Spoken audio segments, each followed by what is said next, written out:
Hello दोस्त, good morning. आज हम एक्सरसाइज 7.5 का फिर से डिस्कशन करेंगे, लेकिन आज हम उन क्वेश्चनों का डिस्कशन करेंगे जो कि टाइप सी पे बनेंगे। ठीक है, तो टाइप सी को पहले हम बहुत अच्छे से समझते हैं। ये मेरा कॉन्सेप्ट है। नीचे आपका दो समीकरण रहेगा, एक द्विघात समीकरण और एक फैक्टर रहेगा। ऊपर कुछ भी रहेगा, लेकिन ऊपर जो भी रहेगा उसका डिग्री नीचे वाला के डिग्री से कम होगा। कहने का मतलब अंश का जो भी डिग्री होगा वो हर के डिग्री से कम होगा। ठीक है, तो अगर इस रूप में कोई सवाल हो तो लिखने का तरीका है a बट्टा पहला टुकड़ा पे हम रैखिक समीकरण लेंगे, प्लस b बट्टा दूसरा टुकड़ा पे हम द्विघात समीकरण लेंगे। लेकिन जैसे ही b बट्टा दूसरा टुकड़ा लेंगे, दूसरा टुकड़ा को देखते हैं कि ये द्विघात समीकरण है, इसमें अपने मन से x प्लस c कर देंगे। ठीक है, मतलब इस रूप में अगर कोई भी क्वेश्चन दे तो आप इसको इस रूप में लिख सकते हो। ठीक है, ये मेरा कॉन्सेप्ट है। एक और समझाते हैं। जैसे देखो बाबू, ये मेरा क्वेश्चन है। a बट्टा पहला टुकड़ा x प्लस ए लिए, प्लस b बट्टा दूसरा टुकड़ा x प्लस बी लिए, प्लस c बटा तीसरा टुकड़ा क्या है मेरा? द्विघात समीकरण है। जब द्विघात समीकरण रहेगा बाबू तो अपने मन से x प्लस कॉन्स्टेंट d जोड़ देना। इसमें हम x प्लस कॉन्स्टेंट c जोड़े थे क्योंकि b के बाद c आएगा, बट इसमें कॉन्स्टेंट c प्लस d होगा क्योंकि c के बाद क्या आएगा? d। बट टाइप 2 में हम दूसरा चीज़ बताए थे, आप कंफ्यूज मत करना। टाइप 2 में हम बताए थे कि अगर x प्लस वाई का होल स्क्वायर आएगा तो इसको लिखने का तरीका a बटा पहला टुकड़ा प्लस b बटा दूसरा टुकड़ा, लेकिन जब होल स्क्वायर रहेगा तो 1 से स्टार्ट होगा, 1 फिर वो क्या 2। जैसे इसमें देखो बाबू, इसमें देखो a बटा पहला टुकड़ा b बटा दूसरा टुकड़ा, लेकिन कितना है q, तो 1 से स्टार्ट होगा, 1 2 3, मतलब होल स्क्वायर में रहेगा। अगर होल स्क्वायर रहेगा 1 2, होल क्यों रहेगा 1 2 3। लेकिन अगर द्विघात समीकरण आ जाए, ये आज हम इन क्वेश्चनों का डिस्कशन करेंगे। नीचे अगर द्विघात समीकरण आ जाए तो लिखने का तरीका है a बट्टा पहला टुकड़ा प्लस b बट्टा दूसरा टुकड़ा, लेकिन द्विघात समीकरण तो x प्लस c कर देंगे। ठीक है, अब हम क्वेश्चन को देखते हैं। मेरे दोस्त, मेरे भाई, मेरे बहन, इस सवाल को आप देखना, काफ़ी ज़्यादा इम्पोर्टेंट सवाल है। हमने यहाँ पे लिखा है एग्जाम्पल नंबर 16, मतलब एक्सरसाइज 7.5 का उदाहरण number 16, coming soon next exam. मतलब 2021 का एग्ज़ाम में अगर 7.5 से 5 नंबर में अगर कोई सवाल पूछा जाएगा 7.5 से, तो वो उदाहरण नंबर 16 होगा या 7.5 का क्वेश्चन नंबर 7 होगा। अगर 7.5 से कोई क्वेश्चन 5 नंबर में पूछे जाते हैं तो दो ही क्वेश्चन आने का चांस होता है, या तो उदाहरण नंबर 16 आपसे पूछेगा या तो एक्सरसाइज 7.5 का 7 नंबर पूछेगा। आज हम दोनों क्वेश्चन का डिस्कशन करेंगे। ओके, तो सबसे पहले हम उदाहरण नंबर 16 डिस्कशन करते हैं। ये मेरा क्वेश्चन है। ठीक है, ये क्वेश्चन दिया है। ठीक है, पहला स्टेप में आपको क्या करना है, ये क्वेश्चन है दोस्त, पहला स्टेप में क्या करना है, क्वेश्चन को लिख देना। लेकिन ये फैक्टर वाले टर्म को पहले लिखना है, फैक्टर वाले टर्म को पहले लिखना है, मतलब रैखिक समीकरण को पहले लिखना है, द्विघात समीकरण को बाद में लिखना है। ठीक है, ठीक है, लगता मैं, हाँ sorry, x plus two x square plus 1 है, एक्स स्क्वायर प्लस 1, ये 1 है दोस्त, आप समझ जाओगे ना, 1 है। इसको लिखने का तरीका टाइप सी में हमने क्या बताया था कि इंट्रीगेशन है, इंट्रीगेशन दे दीजिए मंझली ब्रैकेट। इसको लिखने का तरीका हम बताए थे दोस्त, a बट्टा पहला टुकड़ा कितना है x प्लस 2, लिख दीजिए। फैक्टर को लिखना है, इसको पहला टुकड़ा नहीं हम बोल सकते, फैक्टर को, ये रैखिक समीकरण को लिखेंगे a बट्टा पहला टुकड़ा, लेकिन किसको? रैखिक समीकरण को, प्लस आगे बढ़ेंगे, प्लस b बट्टा दूसरा टुकड़ा कितना बाबू?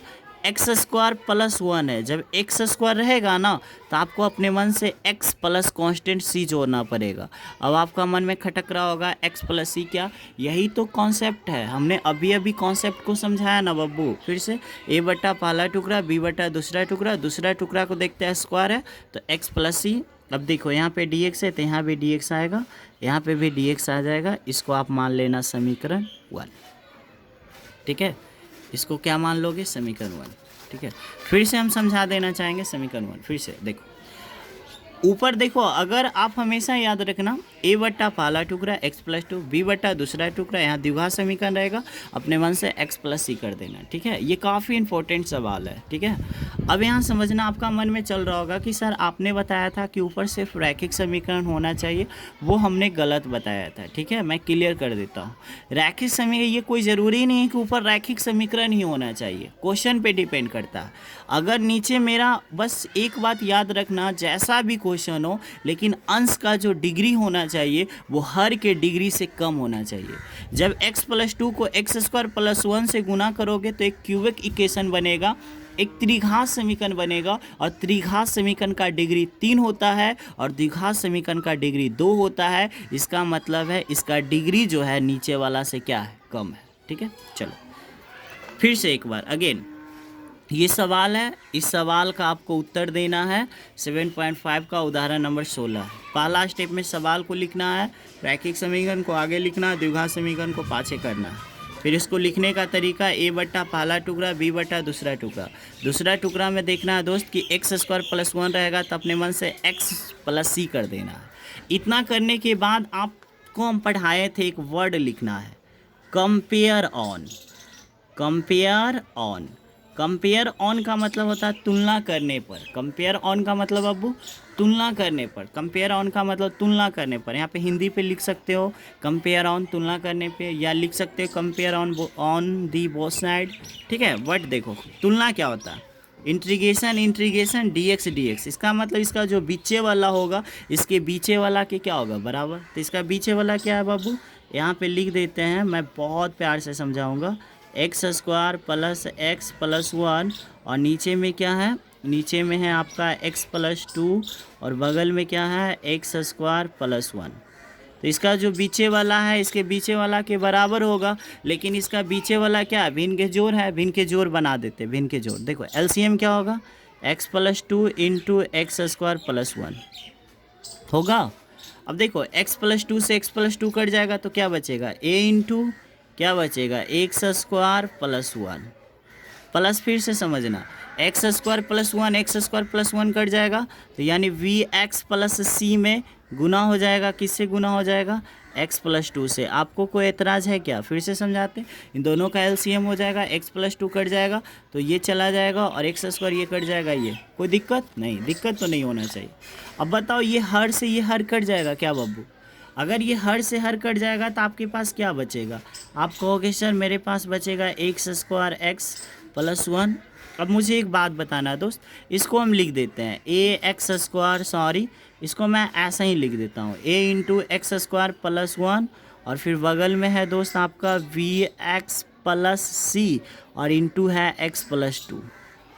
ठीक है, अब देखो ये टर्म को हम आगे की ओर और बढ़ाएंगे, ये टर्म को हम आगे की ओर क्यों बढ़ाएंगे, आपका मन में चल रहा होगा सर पहले जो भी क्वेश्चन आप बताते थे यहीं तक छोड़ देते थे, लेकिन जब टाइप सी का सवाल हो तो इस टर्म को और बढ़ाया जाता है। क्यों, क्योंकि देखो हम ए का मान निकाल लेंगे, हर बराबर जीरो करेंगे, ए का मान निकाल लेंगे, बट क्या हम बी और सी का मान निकाल पाएंगे, नहीं, क्योंकि बी और सी का मान नहीं निकाल पाओगे, क्योंकि एक्स स्क्वायर हर बराबर जीरो करोगे तो एक्स का दो मान आएगा जो कि संभव नहीं होगा।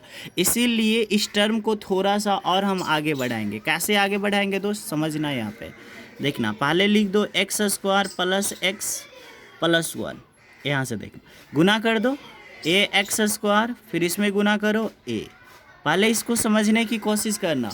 ये बी एक्स प्लस सी को पहले एक्स में गुना करेंगे तो क्या हो जाएगा, वी एक्स स्क्वायर, फिर उस सी को एक्स में गुना करेंगे, सी एक्स ख़त्म। फिर देखो वी एक्स प्लस सी को टू में गुना करेंगे तो वी एक्स को टू में गुना करेंगे, टू वी एक्स, फिर उस सी को टू में गुना करेंगे, क्या होगा, टू सी। अब देखो यहाँ पे एक चीज़ और समझाना है, इधर वाला जो है दोस्त उसको हम बहुत प्यार से लिखना, x square x plus one. देखो इसमें भी एक्स स्क्वायर, इसमें भी क्या है x square, x square common ले लेते हैं, एक्स स्क्वायर कॉमन लेंगे तो क्या आएगा ए, और यहाँ पे क्या आएगा वी, ख़त्म हो गया। अब देखो इसमें भी एक्स है, इसमें भी एक्स है, और इसके बीच में क्या है प्लस, प्लस दे दो, पहले फिर से समझो, एक्स स्क्वायर कॉमन ले लिए, इसमें भी एक्स है, इसमें भी एक्स है, एक्स कॉमन ले लेते हैं, एक्स कॉमन लेंगे तो क्या बचेगा सी, और फिर यहाँ पे क्या बचेगा टू बी। और साइड में लिख दो, साइड में क्या है a और क्या है और यहाँ पे 2c है, इसको साइड में लिख देंगे। देखो हमने कुछ नहीं किया, बस इसको अरेंज कर दिया। एक्स स्क्वायर कॉमन लेके एक्स स्क्वायर का टर्म बना दिए, एक्स कॉमन लेके एक एक्स वाला टर्म बना लिए, और जो बचा उसको हम पीछे लिख दिए। क्या बचा a और यहाँ पे क्या बचा 2c। अब देखना ये भी द्विघात समीकरण है, ये भी द्विघात समीकरण है। तो जब दो द्विघात समीकरण एक दूसरे के बराबर हो जाए तो एक्स स्क्वायर के बगलवा वाला एक्स स्क्वायर के बगलवा के बराबर होता है, ठीक है। बट अभी छोड़ो, हम मान निकाल लेते हैं। देखो ऐसे करने के लिए बताए थे, जिसका मान निकालना उसका हर बराबर 0। तो देखो a का मान निकल जाएगा क्योंकि ये टाइप a का सवाल है, बट b और c का मान नहीं निकलेगा। a का मान निकालना, a का हर बराबर 0 है। x + 2 बराबर क्या करेंगे दोस्त, देखो यहाँ से बाबू x + 2 बराबर जब आप 0 करोगे तो x बराबर क्या निकलेगा -2, और x का मान जब -2 आप रखोगे तो a का मान आएगा। लेकिन सवाल है कि x बराबर -2 कहाँ रखेंगे। देखो x बराबर -2 आप यहाँ नहीं रख सकते, यहाँ भी नहीं रख सकते, यहाँ रखना पड़ेगा। क्योंकि आप खुद सोचो ना, x बराबर -2 यहाँ रखना इजी है क्या, नहीं। यहाँ रखना इजी है क्या, नहीं। लेकिन यहाँ रखना बहुत इजी है। तो कैसे रखेंगे, देखो x बराबर -2 यहाँ पे रखो -2। तो बोलो -2 का, देखो सिंपल सी बात है दोस्त, फिर से समझाना चाहते हैं। x बराबर -2 यहाँ रखने में थोड़ा हार्ड हो जाएगा, यहाँ पे भी रखने में थोड़ा हार्ड होगा, बट x बराबर -2 यहाँ पे रखते हैं। रखो x बराबर -2, रखो -2। x का मान -2 तो -2 का स्क्वायर 4 और 1, तो 4 और 1 5, और फिर x के जगह पे -2 रखेंगे। ये है, ये साइड का है। इधर देखो, यहाँ फिर से समझना, x बराबर -2 बोलो, -2 का स्क्वायर 4 और 4 और 1 5, और फिर x के जगह पे कितना रखना है -2, बराबर है बराबर। अब देखो यहाँ पे पहले रखो -2, तो -2 अब +2, तो -2 + 2 0, 0 गुना कुछ हो 0, ये पूरा ख़त्म हो जाएगा, b वाला c वाला टर्म ख़त्म हो जाएगा। अब यहाँ रखो x का मान -2, तो -2 का स्क्वायर 4 और 4 और 1 5, इसका मतलब a के बगल में आएगा 5, और यहाँ से बाबू हमको a का मान निकल जाएगा। a का मान निकल जाएगा, 5 में से 2 गया 3, ये गुना में कहाँ जाएगा, भागा में, ये मेरा a का मान निकल जाएगा। कोई एतराज़, आप कहोगे सर कोई एतराज़ नहीं। चलो a का मान निकालना था, हमने निकाल लिया, a का हर बराबर 0। अब देखो b का मान कौन देगा, ये देगा। देखो ये भी द्विघात समीकरण है, ये भी द्विघात समीकरण है, तो एक्स स्क्वायर के बगलवा वाला a + b, और यहाँ देखो एक्स स्क्वायर के बगलवा वाला कितना आपस में बराबर होगा, ठीक है। एक्स स्क्वायर के बगलवा वाला एक्स स्क्वायर के बगलवा वाला आपस में बराबर होगा, तो यहाँ से हम कहेंगे b बराबर होगा 1 - a होगा दोस्त, और यहाँ से 1 - a का मान कितना 3/5, यहाँ पे रख देंगे दोस्त 3/5, और इसको जब हल करेंगे तो 5 में से 3 गया कितना 2/5, ये b का मान आया। अगर आपको नहीं समझ में आया तो फिर इनका घटाव बना लेना, ठीक है। b का भी मान हमने निकाल लिया। अगला स्टेप x के बगलवा वाला इस x के बगलवा वाला के बराबर होगा, या कांस्टेंट के बराबर होगा। 100 बात की एक बात, जब दो द्विघात समीकरण एक दूसरे के बराबर हो तो एक्स स्क्वायर का कॉफिशिएंट एक्स स्क्वायर के कॉफिशिएंट के बराबर होता है, x का कॉफिशिएंट x के कॉफिशिएंट के बराबर होता है, कांस्टेंट टर्म के बराबर होगा। चलो किसी को भी बराबर कर लेते हैं। एक्स स्क्वायर के बगलवा वाला c + 2b बराबर होगा x के बगलवा वाला का, कितना बगल में है 1, तो यहाँ से हमको c का मान निकालना है 1 - 2b। यहाँ से देख लो 1 - 2b, b में कितना से गुना करना है 2 से, तो b मेरा 2/5 है, और b में हमको 2 से गुना करना है, 2/5 में 2 से गुना करेंगे कितना 4/5, और इसको हल करेंगे दोस्त आ जाएगा 5 में से 4 गया 1/5। देखो c का भी मान निकल गया, यहाँ पे देखना b का भी मान निकल गया, और यहाँ पे देखना a का भी मान निकल गया, और यहाँ पे अब लिखना है, जब इतना निकाल लोगे तो यहाँ पे लिखना है समीकरण 1 से, ठीक है। क्या लिखना है, समीकरण 1 से। समीकरण 1 किधर है दोस्त, समीकरण 1 यही है। इसको दोगे इंटीग्रेशन, बोनस मिलेगा dx, तो दे दो।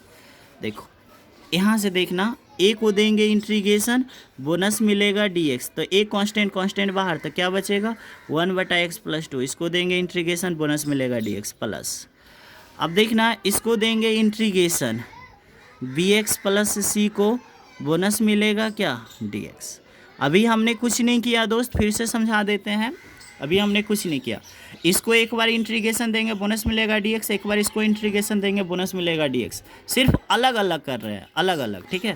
तो यहाँ से देखना, अलग अलग कर दिए, ठीक है। अब यहाँ से a का मान कितना है दोस्त, 3/5 रख दो, ठीक है। और यहाँ से देखना 1/x + 2, कितना अच्छा सवाल है और आएगा लेकिन कन्फर्म आता है। देखो b का मान कितना है, 2/5, बहुत अच्छा। प्लस c का मान कितना है, 1/5। वाह वाह, कितना अच्छा सवाल है। नीचे है x² + 1 dx। अब हम तुमसे एक सवाल पूछते हैं दोस्त, और बताना। देखना इसमें से कुछ कॉमन नज़र आ रहा है क्या, इसमें से आप कहोगे। देखो इसका इंटीग्रेशन होता है 1/x का इंटीग्रेशन log x + 2। देखना अगर हम 1/5 ऊपर से हम कॉमन ले लेते हैं तो क्या बचेगा, 2x, फिर क्या बचेगा, 1 बचेगा ना। और नीचे क्या है, x² + 1 है। एक लाइन और बढ़ाएंगे, बस एक लाइन और बढ़ाएंगे दोस्त। देखना ये यहाँ पे = होगा, यहाँ पे भी = होगा, ठीक है। देखना = यहाँ पे दे दिए, नया पेज लिए हैं। देखो ये 3/5 है दोस्त, लिख देंगे। लॉग है, बगल में है x + 2, और देखना ये बगल में है प्लस, क्या है, 1/5 लिख दीजिए और यहाँ पे घेर दीजिए। घेरे क्यों, अभी आपको हम समझाते हैं। देखो ये 2x में हम भागा दे सकते हैं क्या, किससे भागा पड़ेगा, x² + 1 से पड़ेगा। इसका मतलब बीच में प्लस है, प्लस दे दीजिए। फिर 1 में भी भागा दे देते हैं, x² + 1 से। अब हम पूछते हैं, फिर से पूछते हैं। देखो ये 2x + 1 में x² + 1 से भागा देना था। पहले 2x में भागा दे देते हैं x + 1 से, प्लस है प्लस, फिर 1 में भी भागा दे देते हैं x + 1 से, ठीक है। अब देखो इसको देंगे इंटीग्रेशन तो बोनस मिलेगा dx, फिर इसको देंगे इंटीग्रेशन, बोनस मिलेगा dx, मिलेगा। अब मेरा आंसर कंप्लीट। देखो इधर वाला है 3/5, लॉग है x + 2, फिर बगल में है आपका 1/5, और इसका आंसर देना है। तो देखो एक चीज़ सिखाए थे, यहाँ देखिएगा दोस्त, सॉरी 1 मिनट। देखना x², देखो नीचे वाला फलन और इस फलन का ऊपर अपकलन है। तो हमने एक कॉन्सेप्ट बताया था कि नीचे हो फलन और ऊपर हो अपकलन, तो उसका इंटीग्रेशन होता है लॉग लगा के फलन। फलन कितना है, x² + 1, बीच में है प्लस। इसका आप इंटीग्रेशन जानते होंगे, इसका इंटीग्रेशन होता है tan 1 x + c। देखो आप इसका इंटीग्रेशन जानते हो दोस्त, इसका जानते हो, बट यहाँ पे आप कंफ्यूज कर रहे हो। देखो हम पहले बताए थे कि अगर नीचे हो फलन ऊपर हो अपकलन तो लॉग लगा के फलन होता है, ये फार्मूला होता है। देखो इस फलन का ऊपर अपकलन है। देखो x² का डिफ्रेंशिएशन 2x, कांस्टेंट का 0, 2x में 0 रहना 2x। 100 बात की एक बार समझा देते हैं। देखो इस सवाल का मेरा यही फाइनली उत्तर है, ठीक है। थोड़ा सा हम रफ में एक बात समझाते, सीखो। अगर नीचे होगा फलन और ऊपर होगा अपकलन तो इसका फार्मूला होता है लॉग लगा के फलन। यही कारण है कि न्यूटन ने एक फार्मूला बताया था कि 1/x का जो इंटीग्रेशन होता है, उन्होंने बताया था log x + c। उन्होंने क्यों बताया था, क्योंकि ये फलन है और ये फलन का अपकलन है log x + c। जैसे कोई भी सवाल है, जैसे x⁴ है, ऊपर लिखेंगे 4x³ का इंटीग्रेशन क्या होगा। तो देखो नीचे है फलन, ऊपर है अपकलन, लॉग लगा के फलन कितना है, x⁴। कुछ भी सवाल हो सकता है। उसी तरह से हमने यहाँ पे किया है दोस्त कि नीचे है फलन, ऊपर है अपकलन, तो लॉग लगा के फलन। इस सवाल का यही उत्तर है, ठीक है। नहीं समझ में आया तो कोई बात नहीं, एक क्वेश्चन और समझाएंगे, ओके। इस क्वेश्चन को समझेंगे दोस्त। अगर आप उदाहरण नंबर 16 को आप नहीं समझ पाए तो कोई बात नहीं है, आप इस क्वेश्चन को समझ लीजिए, ठीक है। ये एक्सरसाइज 7.5 का क्वेश्चन नंबर 7 है। फिर से सुन लो बाबू, अगर 7.5 से 5 नंबर में कोई सवाल पूछा जाएगा तो वो सवाल या तो 7.5 का क्वेश्चन नंबर 7 होगा या तो उदाहरण नंबर 16 होगा, इसके अलावा कोई नहीं होगा, ठीक है। तो ये मेरा सवाल है, मतलब इसका मान निकालना है, ठीक है। ये मेरा सवाल है, मेन सवाल है, इसका मान निकालना, ठीक है। मतलब इतना बड़ा पार्ट, मतलब इतना का मान निकालो। जितना नंबर में सवाल आएगा उतना नंबर इंडिकेट करेंगे और सबसे पहले सवाल को लिखेंगे। और सवाल को लिखते समय हमेशा रैखिक समीकरण को आगे कर देंगे, द्विघात समीकरण को पीछे कर देंगे। इसको लिखने का कॉन्सेप्ट हमने बताया था बाबू, a/पहला टुकड़ा। पहला टुकड़ा कितना x minus one plus b बटा दूसरा टुकड़ा कितना x स्क्वायर प्लस वन। जैसे ही द्विघात समीकरण दिखेगा अपने मन से इसमें x प्लस कॉन्स्टेंट c जोड़ना है। आप कहोगे सर कैसे, तो ये कॉन्सेप्ट होता है, ठीक है। इसको समीकरण 1 मान लेंगे, ठीक है। चलो इतना करने के बाद आपको लिखना compare on the both side. Compare on the both side का मतलब दोनों तरफ तुलना करने पर, आप शॉर्ट में भी लिख के निकल सकते हो कंपेयर ऑन, ठीक है। कंपेयर ऑन का मतलब इसका जो बीचे वाला है इसके बीचे वाला के क्या होगा बराबर, वट इसका जो बीचे वाला है जोड़, इसको हम भी इनके जोड़ बना देते हैं। कैसे, इसका एलसीएम ये होगा है ना, x माइनस वन कट जाएगा, इससे a में गुना हो जाएगा, प्लस है plus x square plus one cut जाएगा, बी एक्स प्लस सी में गुना हो जाएगा x माइनस वन से इसका हर कट जाएगा दोस्त, कटेगा ना। तो अब देखना, समझने की कोशिश करना भाई, हार्ड चीज़ नहीं है। x लिख देंगे, इधर क्या बचा, जो बचा उसको हम लिख दिए। ये कहाँ से आया, यहाँ से लिख दिए। अब देखो इसको, इस टर्म को हम अब बढ़ाएंगे। अब आपका मन, ये सबसे इम्पोर्टेंट सवाल है कि सर आप इस टर्म को क्यों बढ़ा रहे हैं, क्यों इस टर्म को हमको बढ़ाना कंप्लीशन हो जाता है, इस टर्म को हमको बढ़ाना कंप्लीशन हो जाता है। मतलब इस टर्म को बढ़ाना मेरे पास एक मजबूरी है। क्यों मजबूरी है, क्योंकि देखो हम a का तो मान निकाल लेंगे, x माइनस वन बराबर 0 करेंगे, हर बराबर 0 करेंगे, a का मान निकल जाएगा। बट b और c का मान नहीं निकाल पाएंगे, क्योंकि एक्स स्क्वायर प्लस वन बराबर 0 करेंगे तो x का मान 2 आएगा, जो हम खुद जज नहीं कर पाएंगे कि रखे कि नहीं रखे। बट 100 बात की एक बात हम ये समझाना चाहते हैं मेरे बब्बू कि इस टर्म को हम इसीलिए बढ़ाते हैं ताकि मेरा b और c का मान निकल सके, ठीक है। देखो यहीं तक हम छोड़ सकते थे, जैसे टाइप ए का बहुत सारा सवाल किए उसमें यहीं तक छोड़ते थे, ए बी सी का मान निकाल लेते थे। बट ये टाइप सी का सवाल नहीं है, कॉन्सेप्ट चेंज है। इसमें सिंपल सी बात हम समझाना चाहते हैं कि इस टर्म को हम इसीलिए बढ़ाते हैं ताकि बी और सी का मान हम निकाल सकें। अब देखना, ये a से गुना कर दिए, ए एक्स स्क्वायर प्लस ए, बी एक्स प्लस सी को x माइनस वन में गुना करेंगे, बी एक्स प्लस सी को पहले x में गुना करेंगे, बी एक्स स्क्वायर सी एक्स, फिर बी एक्स प्लस सी को माइनस वन में गुना करेंगे, बी एक्स को माइनस वन में करेंगे माइनस बी एक्स, सी को माइनस वन में करेंगे माइनस सी। अब इसको द्विघात समीकरण बनाओ, इसमें भी एक्स स्क्वायर, इसमें भी एक्स स्क्वायर हम कॉमन ले लेंगे दोस्त, तो क्या बचेगा a, अब प्लस क्या बचेगा b। कैसे आया, एक्स स्क्वायर यहाँ पे है, यहाँ पे x square common, a plus b. अब देखना प्लस है, ये x है, ये x है, हम x को अगर हम कॉमन लेंगे तो क्या बचेगा c माइनस बी, और कांस्टेंट को साइड में कर दो, प्लस ए है, प्लस ए लिख दो, और यहाँ पे क्या है माइनस सी है। ये द्विघात समीकरण है, ये भी द्विघात समीकरण है। अब देखना यहाँ पे एक बक्सा लिखो, अगर a का मान निकालना है, a का हर बराबर 0, x माइनस वन बराबर 0 कर दो दोस्त। अगर x माइनस वन बराबर हम 0 कर देंगे तो x बराबर क्या आएगा 1। अगर x का मान हम 1 पुट करेंगे तो a का मान प्राप्त होगा। बट सवाल है कि सर किस में करें, इसमें गलती से भी मत करना है, इसमें भी गलती से मत करना, इसमें करना है, ठीक है। क्योंकि फैक्टर में देखो इसको तोड़े तो ये आया, इसको तोड़े तो कहाँ रखना आसान है, यहाँ पे रखो। x का मान यहाँ पे 1 आएगा, फिर वो a है, फिर वो देखो x का मान 1 का स्क्वायर 1 कितना 2, और उधर वाला 0 हो जाएगा। विश्वास नहीं है तो देखो x का मान 1 रखो, 1 में से 1 गया 0, 0 गुना कुछ हो 0, ये पूरा 0 हो जाएगा, ठीक है। तो यहाँ से बाबू मेरे नुनू मेरे फैब्बा, यहाँ से देखना a का मान निकल जाएगा 1/2 बराबर a हो जाएगा। ये किसका मान आएगा दोस्त, a का मान आएगा, ठीक है। अब देखो, अब हमको b का मान निकालना है तो क्या करेंगे, यहाँ से निकाल लेंगे। देखो x को अगर हम द्विघात समीकरण के रूप में लिखना चाहें तो हम इसको द्विघात समीकरण के रूप में भी लिख सकते हैं। x को हम द्विघात समीकरण के रूप में कैसे लिख सकते हैं, ऐसे लिख सकते हैं 0x² plus x plus 0c। नहीं लिख सकते द्विघात समीकरण के रूप में, इसका मतलब है x² का टर्म नहीं है, मतलब 0 है, x² का गुणांक है। 100 बात की एक बात यहाँ से देखना बाबू, कैसे समझाते समझो। जब दो द्विघात समीकरण एक दूसरे के बराबर हो जाए तो x² के बगलवा वाला, x² के बगलवा में कितना a प्लस बी, x² के बगलवा वाला x² के बगलवा वाला के बराबर होता है। तो x² का कॉफिशिएंट a प्लस बी है, इधर x² का कॉफिशिएंट कुछ नहीं है, मतलब क्या होगा 0 होगा ना, आराम से होगा।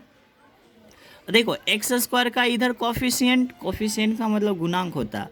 अगर एक्स स्क्वायर का गुणांक ए प्लस बी है तो इधर एक्स स्क्वायर का गुणांक कुछ ही नहीं है, मतलब क्या होगा, जीरो होगा। तो यहाँ से हम कह सकते हैं ए बराबर क्या, माइनस बी।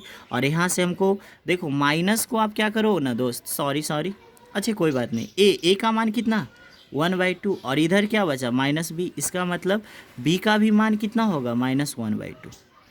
ए का मान निकल गया, बी का मान निकल गया। ठीक है, अगला पॉइंट, एक्स के बगलवा वाला ये एक्स के बगलवा वाला के बराबर होगा, मतलब सी माइनस बी बराबर 1 कर सकते हैं। या ये जो कांस्टेंट टर्म है बाबू, ये ए माइनस सी कांस्टेंट टर्म कांस्टेंट के बराबर, इधर कांस्टेंट टर्म है नहीं है तो उधर क्या होगा, जीरो होगा। तो ए बराबर क्या हो जाएगा सी, और यहाँ से हम ए का मान कितना है 1/2 और इधर क्या है सी का मान 1/2 आया, बी का मान -1/2 आया, ए का मान 1/2 आया।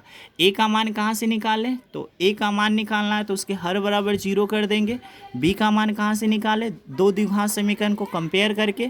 सी का मान कहाँ से निकाले, दो द्विघात समीकरण कंपेयर। हम गारंटी दे रहे हैं बाबू, जिस तरह से ये जो हम कॉन्सेप्ट आपको दिए हैं, अगर आप सीख गए ना तो एग्ज़ाम में आप आग लगा दोगे, फुल मार्क्स मिलेगा आपको। ठीक है, वर्ड छोड़ो हटाओ, आते हैं समीकरण। इतना करने के बाद आपको यहाँ पे लिखना है समीकरण 1 से।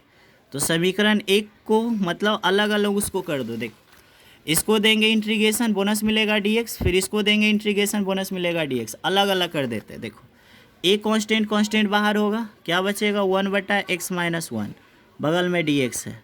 फिर वो देंगे इसको इंटीग्रेशन bx प्लस सी को इंटीग्रेशन देंगे, बोनस मिलेगा क्या dx।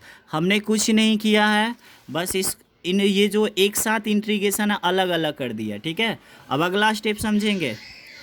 ए का मान कितना है बाबू 1/2, यहाँ पे 1/2 हो जाएगा, बगल में क्या 1/x-1 प्लस, देखो यहाँ पे बी का मान कितना है बाबू -1/2, यहाँ पे -1/2x प्लस सी का मान कितना है बाबू 1/2। यहाँ पे आप समझने की कोशिश करना। ठीक है, फिर से देखो बी का मान कितना -1/2, फिर उस सी का मान कितना 1/2, नीचे में कितना है x² + 1। और एक चीज़ और भी हम सिखाना चाहेंगे, सीखना ज़रा। अब देखो इसका इंटीग्रेशन हो जाएगा 1/2, 1/x का इंटीग्रेशन होता है log x। ठीक है, बट यहाँ पे समझना, हम तुमको एक बात सिखा रहे हैं। क्या सिखा रहे हैं समझना। देखो नीचे हो फलन और फलन का ऊपर होना चाहिए अवकलन। 1 मिनट देखना, एक सादा हम पेज लिए, सिर्फ देखना। x² का डिफ्रेंशिएशन 2x और कांस्टेंट का 0, मतलब नीचे है फलन, ऊपर होना चाहिए अवकलन। अवकलन का मतलब ऊपर होना चाहिए 2x, क्या होना चाहिए 2x। मुझे चाहिए 2x लेकिन मेरे पास 1/2x है, तो हमको 1/2x नहीं चाहिए, हमको चाहिए 2x। तो इसमें 2 से गुना कर देंगे तो मुझे तो नहीं आ जाएगा क्या। तो यहाँ पे समझना, अगर नहीं समझा पा रहे हैं तो आई एम सो सॉरी। हम यहाँ पे एक चीज़ हम कर रहे हैं। देखो अगर हम इसमें क्या करते हैं ना दोस्त, देखो अगर हम -1/2 कॉमन ले लेते हैं, मेरी बात को गौर से समझना। अगर तुम सचमुच में समझना चाहते हो तो मेरी बात को गौर से समझना। या हम 2 से गुना कर देते, 2 से अगर हम गुना कर देंगे तो काफ़ी अच्छा रहेगा। देखना, नहीं 2 से हम गुना ही कर दे क्या, नहीं, चलो देखते हैं। देखना हम क्या करते हैं ना, क्या करेंगे, -1/2 को हम कॉमन ले लेते हैं। तो -1/2 को कॉमन लेंगे तो कितना होगा x। जब हम माइनस कॉमन लेते हैं तो माइनस वाला प्लस वाला क्या हो जाएगा माइनस। नीचे में क्या है x² + 1। यहाँ तक आपको कोई डाउट है, आप कहोगे नो सर। किसी भी प्रकार का कोई एतराज, आप कहोगे नहीं सर, हो भी नहीं सकता। अगर आप इतना भी नहीं जानोगे तो बेकार है। हमने क्या किया, -1/2 को कॉमन लिया तो क्या बच गया x, और यहाँ पे -1। हमने यहाँ पे एक सादा पेज लिया है, इसका अगला स्टेप समझिएगा। 1/2 है, log है, और यहाँ पे समझना x - 1 है, देखो प्लस माइनस -1/2 होगा, और यहाँ पे हम घेर देते हैं। ठीक है, अब यहाँ से देखना, x में हम भागा देंगे, किससे भागा देंगे x² + 1 से, माइनस, फिर वो क्या 1 में भी भागा पड़ेगा एक्स स्क्वायर प्लस 1 से। फिर से समझना दोस्त, x में भागा दे दिए एक्स स्क्वायर प्लस 1 से, फिर 1 में भी दे दिए। अब इसको देंगे इंटीग्रेशन बोनस मिलेगा dx, फिर इसको देंगे इंटीग्रेशन बोनस मिलेगा dx। क्लियर है? ठीक है, समझ में आ गया?